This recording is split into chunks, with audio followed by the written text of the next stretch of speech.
ou intelecto criativo, ou habilidade mental. Essa área rege o que o ser humano tem de mais sutil e elaborado, como a inteligência, o pensamento lógico, a personalidade, o raciocínio, a memória, a força de vontade e os movimentos voluntários.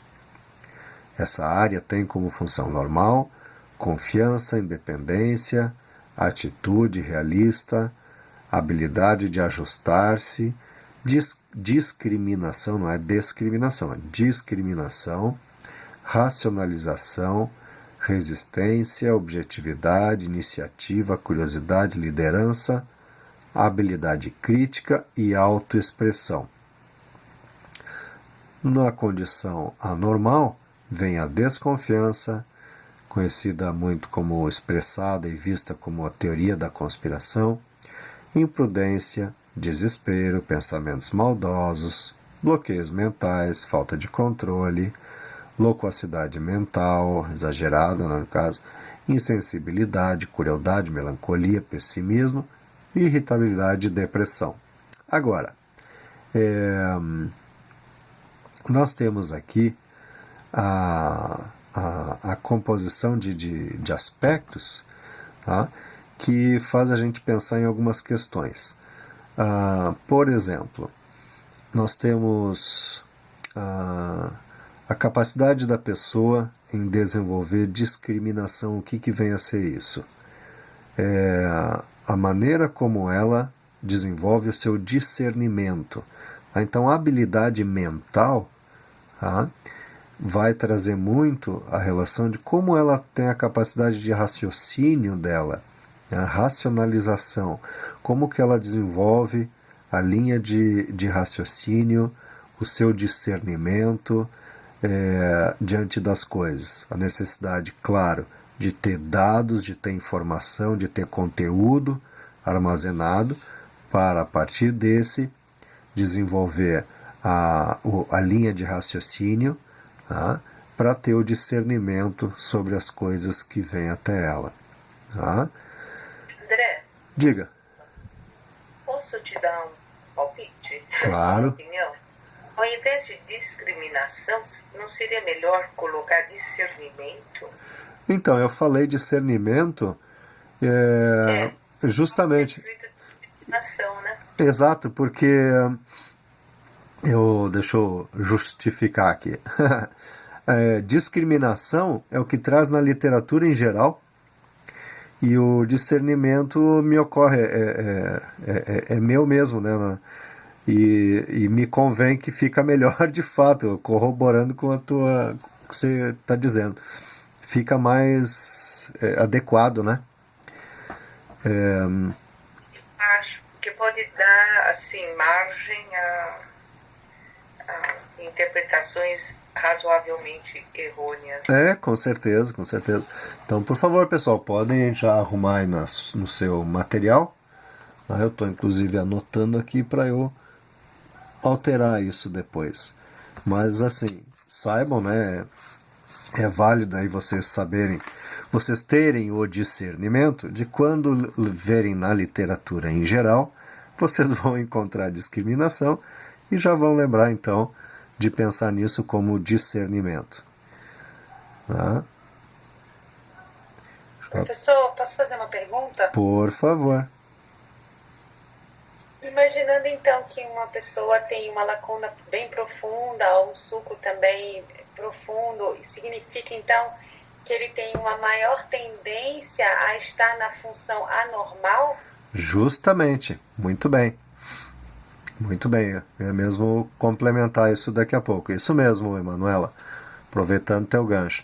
Então, sinais, até mais para frente vai ter slide disso, mas aproveitando aí, já que a Emanuela levantou isso, sinais nas áreas cerebrais, quando eu encontro sinais de hipofunção, baixa função daquela área, eu já vou pensar então que eu posso encontrar algum dos aspectos anormais correspondente àquela área. Posso, não significa que vou encontrar, tá? Mas existe essa fragilidade nessa pessoa, né? Então a gente vê a íris como um todo, com uma série de características e tudo, e às vezes a gente acha um contraponto de tanta coisa que a gente está vendo interessante e tudo, e tem dificuldade de identificar, né? E lá nas áreas cerebrais a gente acha o ponto certinho. Tá? Então todos os sinais estruturais, né, sinais na estrutura da íris, que trazem correspondência o próprio sinal, a hipofunção, baixa atividade, predisposição a alguma vulnerabilidade, né, que são todos os sinais estruturais, né, na verdade, eu vou investigar, né, eu devo investigar se há alguma correspondência relativa. Lembrando que as áreas cerebrais, pessoal, elas são de uma função chave. Cada área cerebral tem uma influência ímpar em várias áreas do restante do corpo, né? Sistemas, órgãos, todo o funcionamento orgânico, né? Tem uma correspondência, tem uma influência de uma determinada área cerebral, né? Então, se a gente tem um sinalzinho em alguma dessas áreas cerebrais, é passível, né? É possível que eu encontre aí também alguma coisa de alteração correspondente àquele sistema, àquele órgão, né? Mesmo que lá naquele órgão não tenha sinal nenhum, quer dizer que o órgão é saudável, é sadio, não apresenta fragilidade, não tem vulnerabilidade à disfunção, mas pode exercer uma alteraçãozinha em função de lá na área cerebral correspondente ao comando das suas funções existir algum sinalzinho lá, tá? E aí, estendendo mais um pouquinho, mas para ficar bem claro para vocês que tipo de sinais, né, gente?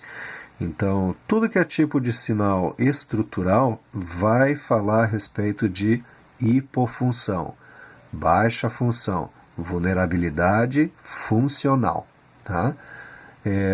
Estruturais, sulcos radiais, sulcos de contração se rompendo em alguma dessas áreas, lacunas também, mesmo que sejam mais raras nas áreas cerebrais, tá? Defeito de substância, sinais em geral estruturais.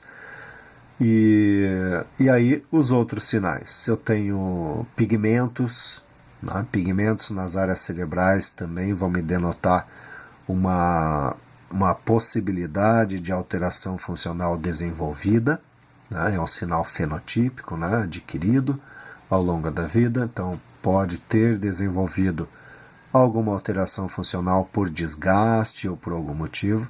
A cor desse pigmento vai me trazer a relação de influência sobre outro sistema do corpo, né? O tipo de sinal também, que tipo de sinal de acúmulo é esse, tá? Se é de origem químico-orgânica ou se é de origem orgânica, tá? Tudo isso eu vou ter de forma bem clara. Tá? Se é um sinal de hiperatividade, por exemplo, né? De excesso, né? Então fibras inflamadas, fibras claras de hiperatividade ou hiperacidez naquela área, então eu já tenho uma informação de uma possível elevação da função, mas no sentido de excesso, tá? Que também que não significa que a pessoa esteja naquele instante, naquele momento vivendo isso. Ela já pode ter passado por uma fase, né? E já ter melhorado, inclusive, mas, como vocês sabem, as fibras na íris não regridem assim rapidamente e também não regridem 100%. Tá? Então, essa é a dinâmica de observação dos sinais nas áreas cerebrais. Ajudei um pouco, gente? Eu tenho uma dúvida então, André. Como você disse aí no final, que as fibras da íris levam um certo tempo para se recuperarem, e às vezes nem se recuperam totalmente, digamos assim, o tempo de que esse evento ocorreu, quem vai nos informar é através da esclera? Sempre. Sempre. De forma clara, de forma mais segura, é a esclera que vai nos informar.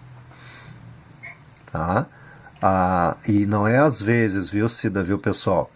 A remissão de uma fibra inflamada, tá?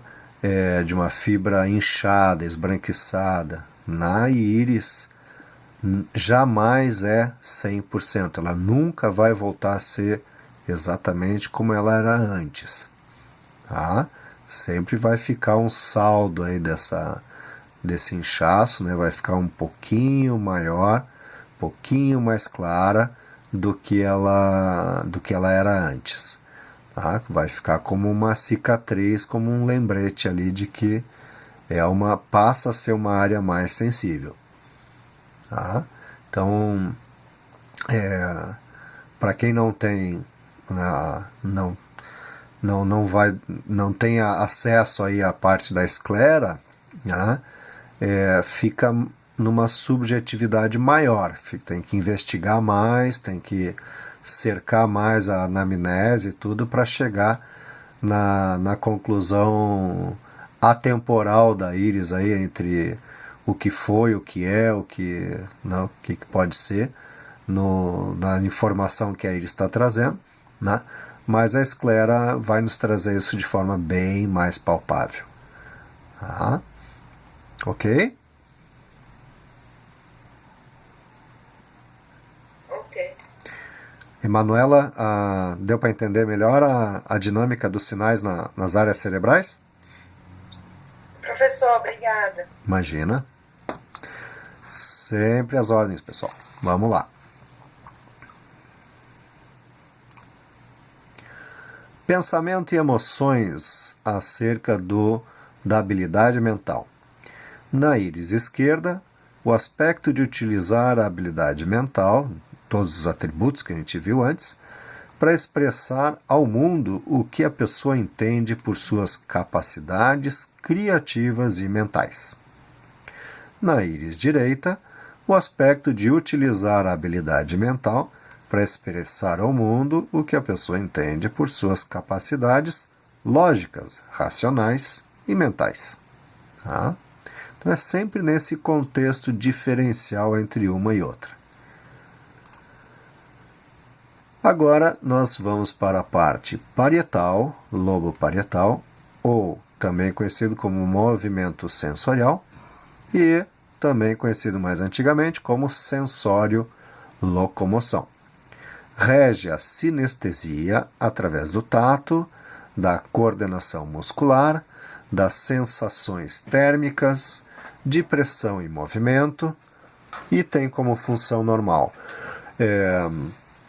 Possui tempo de reação adequado ao som, luz, estímulos do tipo sensório-motor, estabelece limite de desempenho sem fadiga muscular, ótima coordenação física e mental, e no aspecto anormal, tende a apresentar falta de coordenação motora, de modo geral, genérico, né, nesse caso, genérico também não, né, generalizado, exaustão e falta de percepção de si próprio e também do meio.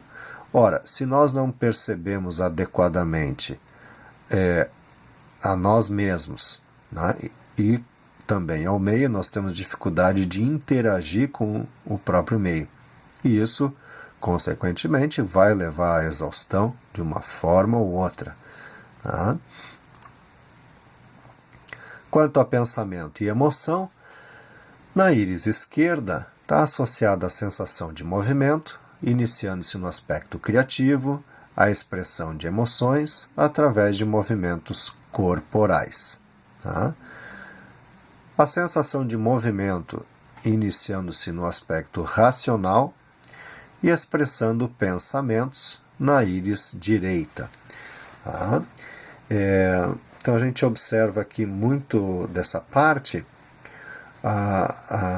associado às pessoas que desenvolvem artes cênicas, a sua capacidade de expressão da informação, do que eles querem transmitir, né, através do seu corpo. Muitos têm dificuldade nisso, querem muito atuar como artistas cênicos, né?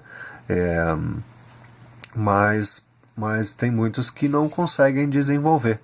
Né? Chegam num momento que tem uma dificuldade muito grande de se expressar, né? Expressar o seu corpo, expressar as emoções através do corpo, né? Isso nós podemos então encontrar alguma coisa nessa área. Não é interessante, gente? Professor, aí minha pergunta eu retorno. Então, imaginando que o que vai me trazer a informação que essa pessoa tem uma facilidade, por exemplo, na expressão das emoções, eu vou encontrar também algum sinal estrutural na íris esquerda dela, nesse lugar que é o lugar do lóbulo parietal, seria isso? Parte do princípio que todo sinal na íris denota uma possível limitação ou abre precedente para haver uma limitação. Então, se há uma área saudável, essa área deve ser ausente de sinais, né? Então, se eu tenho uma condição normal nessa área que eu estou verificando, eu espero não encontrar nenhum sinal nela, nem estrutural, nem nenhum tipo de sinal de acúmulo ou depósito, seja qualquer tipo de pigmento, né? Então, se eu não encontro nada nessa área, eu tenho maior tendência a encontrar as boas faculdades dela em bom funcionamento, né? Agora, se essa área é muito estimulada, né? De alguma forma ela foi hiperestimulada, seja de forma desejada, se isso foi objetivo ou não, né? Mas ela foi muito estimulada por um longo período. É provável que eu encontre lá fibras de hiperatividade, né? Mostrando que aquela área está sendo muito estimulada, está em excesso, né? E aí você pode identificar na pessoa uma grande virtude sobre aquele aspecto, uma grande desenvoltura naquele ponto. A pessoa se sobressai naquele aspecto em relação a outros. Mas aquele sinal de hiperatividade, aquelas fibras esbranquiçadas, vão estar me indicando que elas estão excedendo a sua capacidade normal, né? Estão atuando acima da sua demanda, né? Acima da sua capacidade para atender a essa demanda excessiva. Consequentemente, futuramente, isso pode se tornar um revés, né, de falha, né? Pode vir a falhar. Certo? Obrigada, professor. Nada. É porque a gente fica procurando os sinais estruturais, normalmente eles estão relacionados a tendências que são negativas, mas de repente vendo essas referências, se não tem sinal estrutural nenhum na área, dá para poder dar um alento também para o interagente, né, falando alguma coisa positiva. Não, de preferência que não tenha nenhum sinal estrutural. Exatamente. Tá? E agora, isso é numa visão bem física, como a gente está estudando agora, né? Mas depois na psicoenergética a gente vê muitos aspectos de referência bom, traz uma riqueza de informação sobre os sinais estruturais também, não de uma forma tão linear voltado ao aspecto negativo, né? A gente vê, claro que tem muitas questões que acabam trazendo uma referência não positiva, assim, mas também trazem um contraponto aí nesse aspecto, trazendo, não que sejam bons os sinais estruturais, mas o que significa aquele sinal, aquela profundidade, falando numa linguagem de energia, de padrão de pensamento, de emoção e saindo de padrões também, da própria pessoa, o que aquilo quer dizer. Tá? Então, de um todo, sinais estruturais, de modo geral, sim, trazem relação com vulnerabilidade, com fragilidade, tá? Mas isso, para mim, é uma forma assim linear de interagir com esses sinais e muito material, né? Muito materializada. Então, se a gente considera muito o que eles indicam e significam no aspecto energético, a gente tem um ganho assim fantástico e sempre vamos ter condições de trazer um alento, mesmo diante de sinais estruturais aí, um alento e uma forma de ver mais positiva para a pessoa, né? Ou seja, esses sinais trazem os nossos desafios, mas ao mesmo tempo eles estão nos mostrando as virtudes que a gente tem para vencê-los, tá? Desculpa, acabei devaneando e filosofando em cima de tudo isso, mas a gente sempre vai ter as duas moedas aí para trazer para a pessoa aí, tá ok?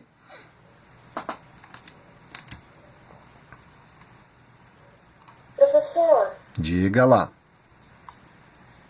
Desculpa, você disse que quando existe o excesso de atividade, a pessoa vai além da capacidade, as marcas aparecem em forma de manchas brancas? Eu não peguei direito. Não são manchas, mas sim a gente provoca a inflamação das fibras iridais, né? Então, na estrutura da íris. Depois a gente vai ver várias imagens aí e a gente vai conseguir ver isso bem claro. Então, as fibras iridais radiais, né, que a gente vê, elas ficam esbranquiçadas, né? E ao ficar esbranquiçadas, isso denota um processo inflamatório, né, de fibra. Quando eu falo, pessoal, processo inflamatório, inflamação de fibra, não é nada de pensar assim que tem que desinflamar, tem que tomar um anti-inflamatório para as fibras da íris, tá, gente? É só no contexto bem etimológico, o que significa esse inchaço de fibra, que é uma inflamação. É uma inflamação mesmo, assim, nesse sentido de a fibra ganha mais volume, incha, né, fica esbranquiçada, porque aumenta o volume interno dela, seja ela sanguínea ou nervosa. Tá? E isso ganha um aspecto visual esbranquiçado, mais gordinha, maiorzinha, faz ela saltar do ponto do local normal dela, né? É só uma elevação, uma rápida elevação também, ela não muda de localização. E muitas vezes, quando são várias, elas ficam grudadinhas e parece então um grupo de umas fibras mais grossas, tá? Então isso é o que significa aí a hiperatividade, o sinal de hiperatividade ou o sinal de hiperacidez, né? Não é mancha com qualquer formato, são bem radiais mesmo, tanto na íris linfática azul, né? A gente vê a fibra bem direitinho, ou no misto biliar, de modo geral, ainda vê a fibra clara, mesmo que amarelado.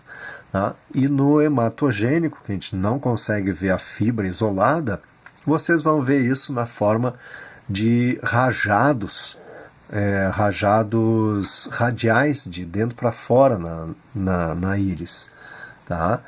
Amarelados, não vão ver a fibra direitinho, mas vão ver esses rajados dessa forma, tá? E aí vocês identificam a mesma coisa. Então é isso, Luana, não são manchas, são fibras mesmo, tá? Esbranquiçados, tá? Então hiperatividade, tudo que a gente falar em hiper, em muito, tá? Nós vamos encontrar essas áreas claras, tá ok? Legal, tá ok. Então, só uma última pergunta. Se essa inflamação das fibras, se a pessoa mudar o ritmo, o hábito de vida, elas desaparecem ou também não? Podem reduzir só? A remissão delas, na minha experiência e de outros colegas pesquisadores, até os mais antigos, é de que ela retorna, em média, assim, no máximo até ela máximo 80%, assim, né? 20 a 30 ela fica, tá? E não retorna mais ao que era antes, né? Vamos dizer assim, no linfático, que era bem azulzinha, ela vai ficar mais clara, vai ficar um azul claro, vai ficar esbranquiçado, e depois pode voltar, mas passa a ficar um azul bem claro, digamos assim, né? Nunca mais vai ficar aquele azulão que talvez já tenha sido antes. E isso fica como um registro de uma cicatriz mesmo, assim, ou seja, fica mostrando que aquela área passou a ser uma área mais sensível, tá? Ela é mais frágil, passa a ser uma área mais frágil, né? Ok? Legal, ok, professor. Obrigada. Pessoal, fiquem à vontade para fazer perguntas e tudo, não tem problema nenhum, muito pelo contrário, façam perguntas, tá? Não deixem de perguntar nada para todo mundo, tá? Esse é o nosso objetivo, a nossa troca. Senão vocês faziam um curso online só com aula gravada, não precisava eu estar aqui sentado conversando com vocês, certo? Então, participem, façam perguntas, não precisam pedir desculpa, nada disso, muito pelo contrário, é muito bom, é ótimo, tá, gente? Muito bem, então vejamos aqui. Vamos falar do lobo parietal e a gente faz um intervalinho. Lobo parietal, ou experiência e percepção, ou mente inata. Tá? Função normal, instinto de sobrevivência, força de vontade, imitação social, emoções e concentração. Costuma ter atributos como otimismo, coragem, amor pela vida, confiança, liderança, habilidade analítica, compreensão e aceitação social. Função anormal, alucinações, obsessão suicida, impaciência, melancolia, indecisão, dificuldade de concentração, confusão mental, submissão, autocondenação. Isso é uma lista, pessoal, em que a pessoa pode se encaixar em algum desses elementos, tá? Agora, por que tudo isso? Vejamos, se uma pessoa traz aspectos de instinto de sobrevivência, força de vontade, tá? E imitação social, se ela traz os dois primeiros, ela vai demonstrar imitação social. O que é imitação social, pessoal? Vocês sabem? Imitação social não significa sair imitando os outros, tá? Simplesmente.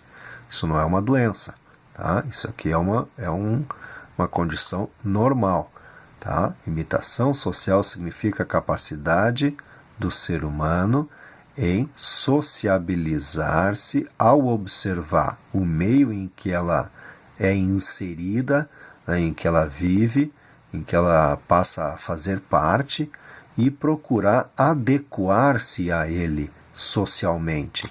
E para isso ela faz sim uma imitação. Ela observa como as pessoas agem, se portam, se vestem, etc., e ela procura adequar-se dentro desse meio de forma social, de forma sociável, né, para ser sociável.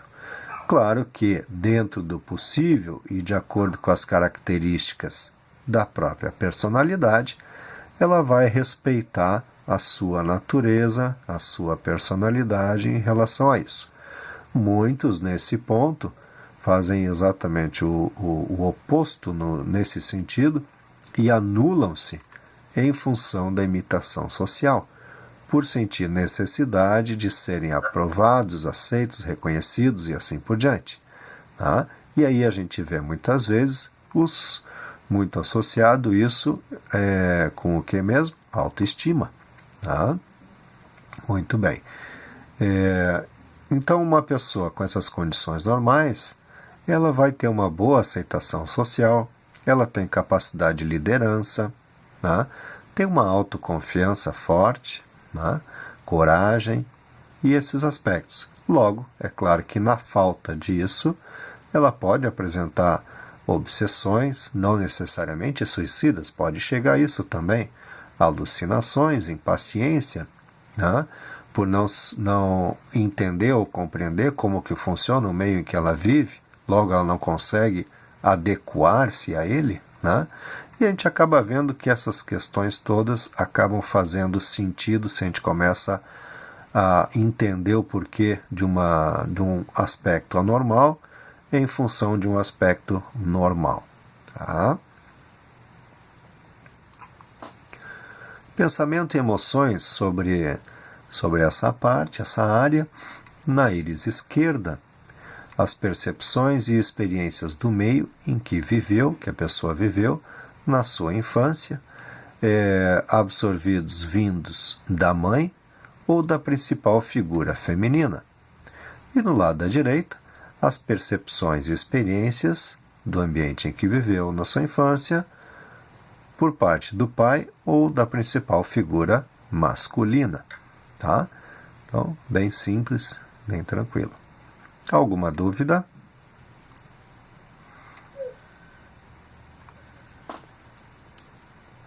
Deixa eu dar uma olhadinha aqui quantos slides a gente tem. Ver se a gente para já. Se estiver faltando um pouquinho. Só um pouquinho. O próximo, então, é o rodencéfalo. A parte temporal,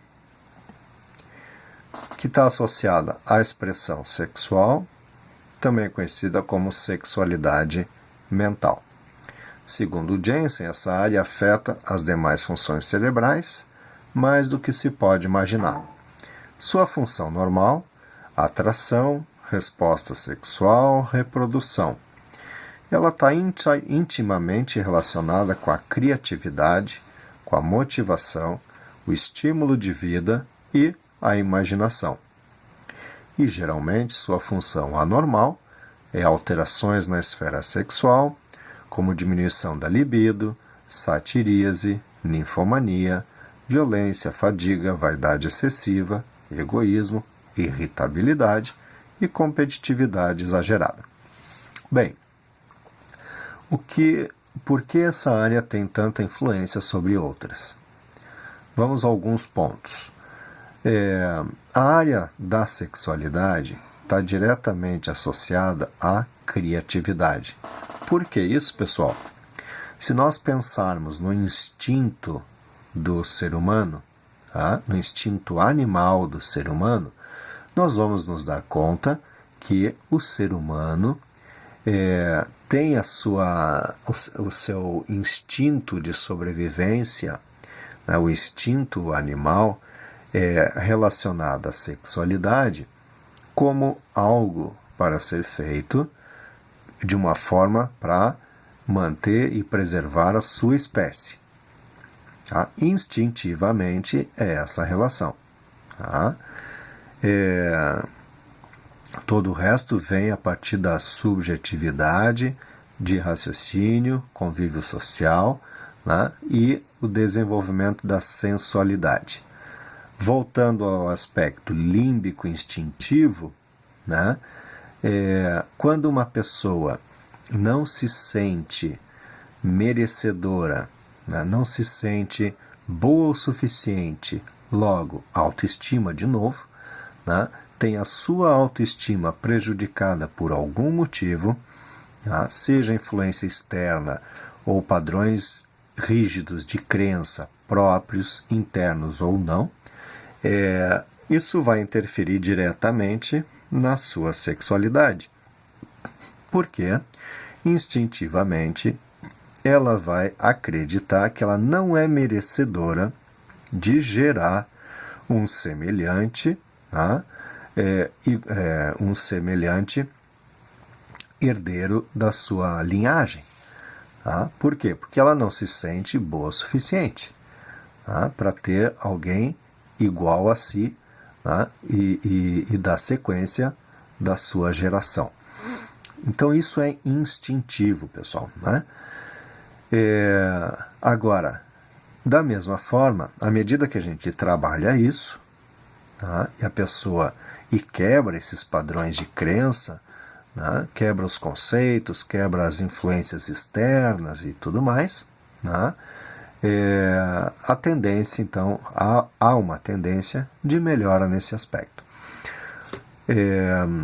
Agora, isso também está relacionado, por que a sexualidade também está associada à criatividade num contexto de produção artístico, por exemplo.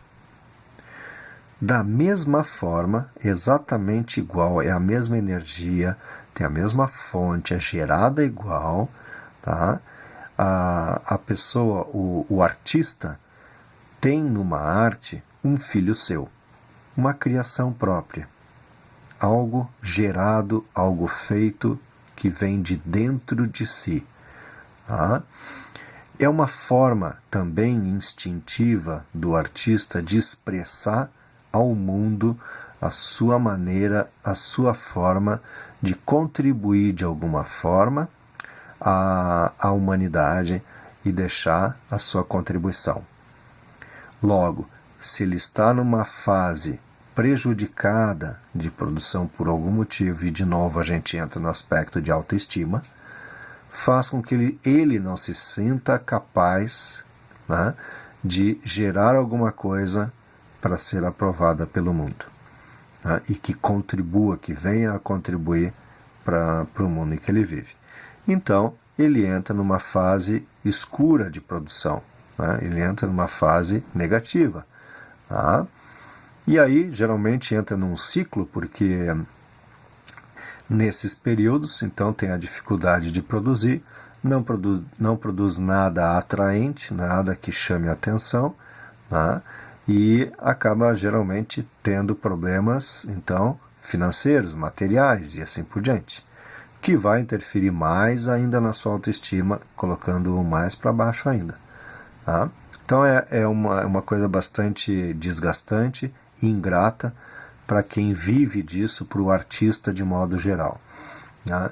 Que precisa ter a sua autoestima sempre muito elevada. E eis aí uma grande dificuldade no meio artístico.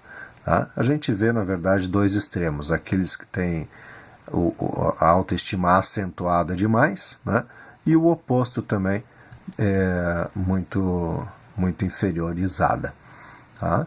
Então dá para vocês terem uma noção aí, de modo geral, que a parte sexualidade e autoestima andam muito juntas, assim como criatividade e motivação, estímulo de vida, tá? E tudo mais. E aí vem imaginação, vem o aspecto sutil, e nós vamos chegar inclusive lá na parte da interpretação de sonhos também. Deu para ter uma ideia, pessoal, dessa parte, né?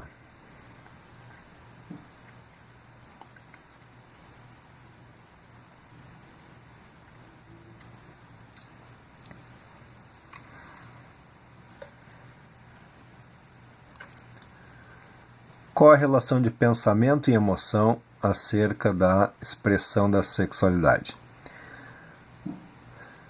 Possível confusão, compulsão ou supressão de desejo sexual, de modo experiencial ou genético, pelo aspecto feminino, na íris esquerda.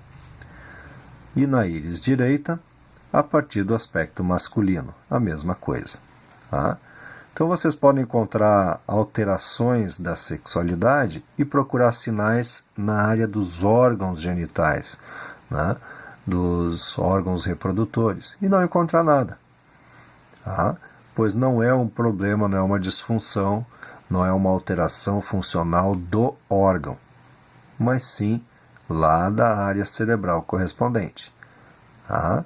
E ainda que podemos encontrar em outras partes da íris, dentro do aspecto energético. Tá? Uma dúvida? Tudo certo? Professor, diga. Você diz de forma experiencial e genética, essa questão ela pode ser genética? Pode. Pode ser genético no contexto de você herdar já determinados padrões, né? Tanto fisiológico, tanto neurofisiológico, tá? Nesse contexto aqui, neurofisiológico, e principalmente psicológico e emocional. Lógico, é psicológico e emocional. Eu quis dizer energético. Tá? Embora isso não seja algo assim conhecido, convencional, que a gente tem acesso fácil em literatura. Tá?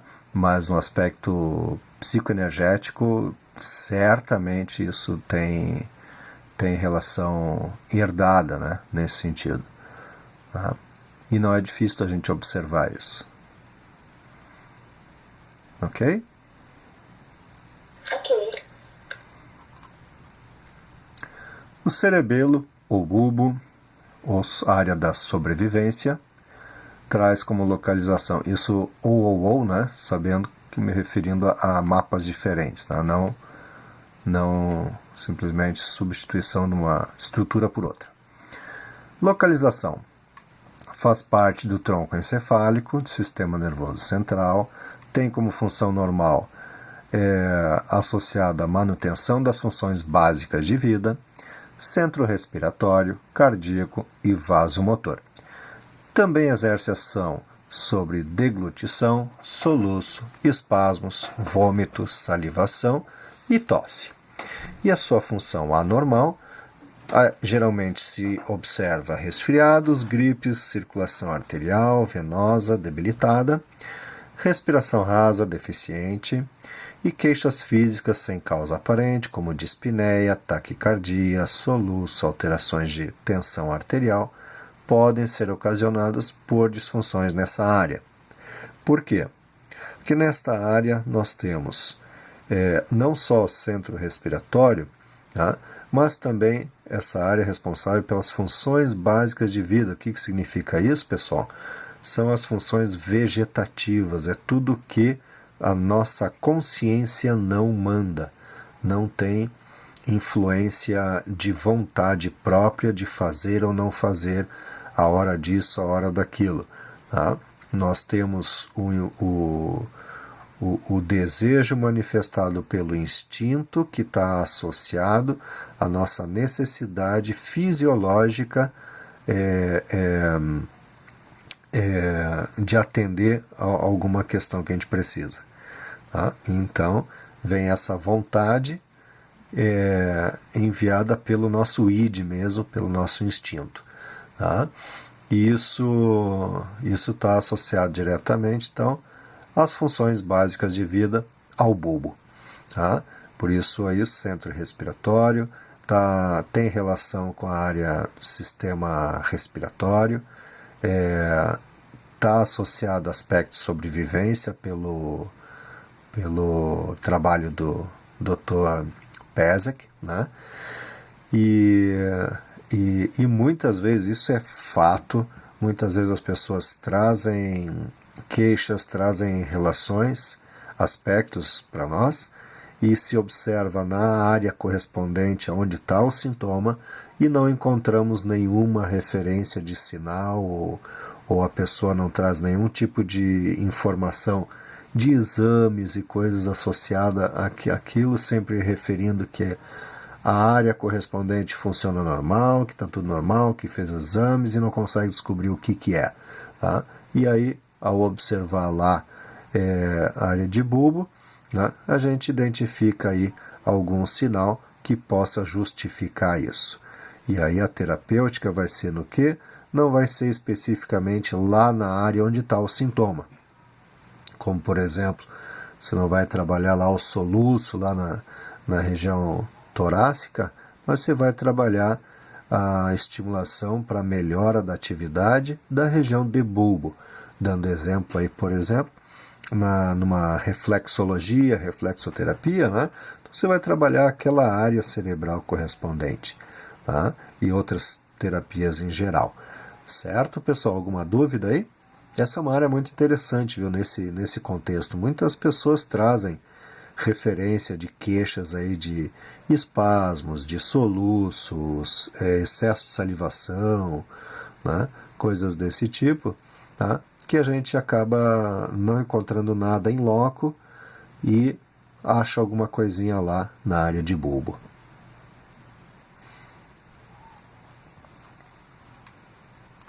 Professor, Diga. é como se a pessoa tivesse esses sintomas, mas, por exemplo, não tivesse nenhum problema de pulmão ou coração, é isso? Isso mesmo. Muitas vezes as pessoas desenvolvem os sintomas. O sintoma é numa área localizada do corpo, faz vários exames associados àquela área, não descobre nada, não tem nada, não há nada que justifique aquele sintoma, né? E então se investiga essa área correspondente e lá se encontra alguma coisa. Tá? Então é exatamente isso. A pessoa traz e não se consegue justificativa. Né? E aí lá na área cerebral correspondente está lá um ponto específico que mostra exatamente isso.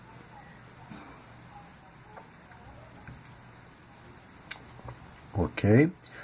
Na íris esquerda, em aspecto de pensamento e emoção, nós podemos encontrar aí dificuldade de respirar, resistência à inspiração.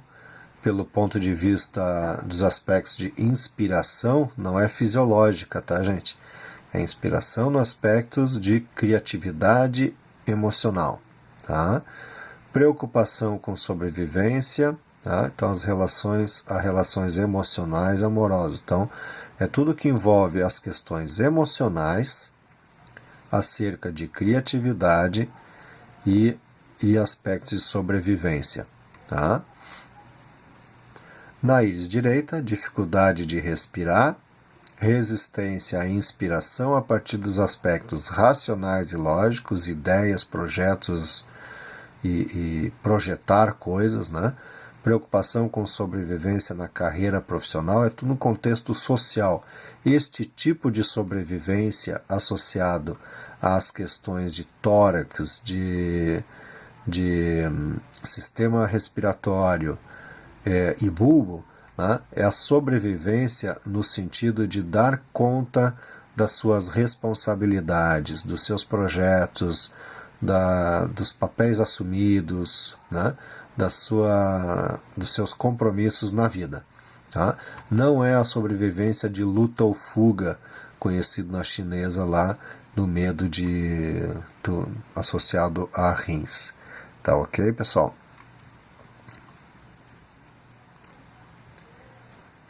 Passou rápido. Dúvidas? Mais alguma dúvida? Ok. Tudo certo? Então tá ótimo. Então são 8:55. Vamos fazer um intervalinho. Voltamos mais ou menos aí 9:15. Ok?